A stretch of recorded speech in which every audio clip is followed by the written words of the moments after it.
দিল্লিতে গুরুত্বপূর্ণ বৈঠক শেষে শেখ হাসিনা বলেন, আমি খুব শিগগিরই ঢাকায় ফিরছি, সবাই শান্ত থাকবা। শোনেন, আমার ফুপু আগামী ডিসেম্বরের 7 তারিখে দেশে যাচ্ছেন। আপনারা ইতিমধ্যে সবাই তা জানতে পেরেছেন।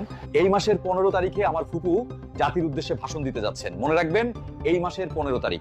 আওয়ামী লীগকে ছাড়া নির্বাচন গ্রহণযোগ্য হবে না বলে মনে করে সেনাপ্রধান জেনারেল ওয়াকারুজ্জামান। সকালে সুষ্ঠু নির্বাচনে পরিবেশ সৃষ্টি সহ সংস্কার কমিশনের কাছে জন আকাঙ্ক্ষা ভিত্তিক সুপারিশমালা প্রণয়নের অনুষ্ঠানে অংশ নিয়ে তিনি এমন কথা বলেন। আসসালামু আলাইকুম প্রিয় দর্শক, এবার বাংলাদেশের সকল আপডেট খবর নিয়ে হাজির হয়েছি আপনাদের মাঝে। দর্শক শ্রোতা, আজকের এই ভিডিওটি খুবই গুরুত্বপূর্ণ, তাই বলছি সম্পূর্ণ ভিডিওটিকেও 1 সেকেন্ডের জন্য স্কিপ করবেন না।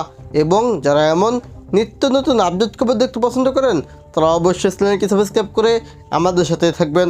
দর্শক শ্রোতা, তাই আর বেশি কথা না বাড়িয়ে চলুন বিস্তারিত ভিডিও দেখে আসি। বাতিল হয়ে গেল দলীয় সরকারের অধীনে সংসদ নির্বাচনের পথ। হাইকোর্টের ৫৫ সংশোধনীর বৈধতার পূর্ণাঙ্গ রায়ে পুনঃপ্রতিষ্ঠিত হলো তত্ত্বাবধায়ক সরকার ব্যবস্থা এবং সেই সাথে ফিরল শেখ হাসিনা সহ আওয়ামী লীগ নেতাদের সম্পত্তিতে হামলা না চালানোর আহ্বান জানিয়েছেন অন্তর্বর্তী সরকারের প্রধান উপদেষ্টা ডক্টর মোহাম্মদ ইউনূস।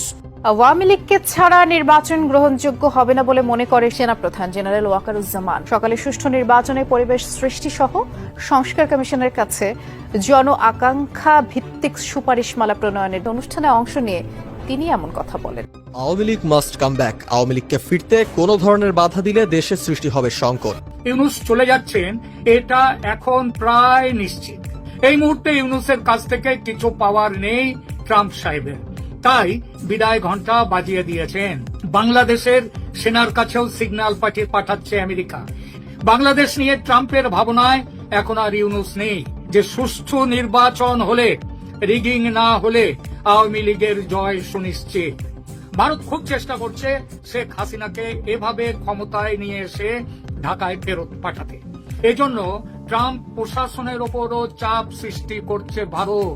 দীর্ঘদিনের জল্পনা কল্পনার অবসান ঘটিয়ে অবশেষে বাংলাদেশ সেনাবাহিনী নিশ্চিত করেছে আওয়ামী লীগ সভাপতি ও সাবেক প্রধানমন্ত্রী শেখ হাসিনা খুব শিগগিরই দেশে ফিরছেন।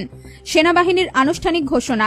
আজ সেনাবাহিনীর শীর্ষ পর্যায় থেকে জানানো হয়েছে শেখ হাসিনার দেশে ফেরার সব ধরনের প্রস্তুতি ইতোমধ্যেই সম্পন্ন করা হয়েছে। শেখ হাসিনাকে ফোন করে ক্ষমা চাচ্ছেন উপদেষ্টা পরিষদের কয়েকজন উপদেষ্টা সহ জুলাই আন্দোলনের সম্মুখসারী কয়েকজন নেতা। শেখ হাসিনার সাথে 5 জন উপদেষ্টা হাত মিলিয়েছে। ঠিক একইভাবে আজকের এই আলোচনা দেখে মনে হচ্ছে যে আমরাও শেখ হাসিনার সাথে হাত মিলিয়ে। দর্শক, আশা করি সম্পূর্ণ ভিডিওটি না টেনে দেখেছেন এবং এই ভিডিওটি থেকে আশা করি আপনারা অনেক কিছুই বুঝতে পেরেছেন। দর্শক শ্রোতা, এই ভিডিওটি থেকে আপনার যদি কোনো মতামত থেকে থাকে তাহলে আপনার মূল্যবান মতামতটি অবশ্যই কমেন্ট করে জানিয়ে যাবেন। আজকের ভিডিওটি পর্যন্তই, দেখা হবে পরবর্তী ভিডিওতে। সে পর্যন্ত ভালো থাকুন, সুস্থ থাকুন, আল্লাহ হাফেজ।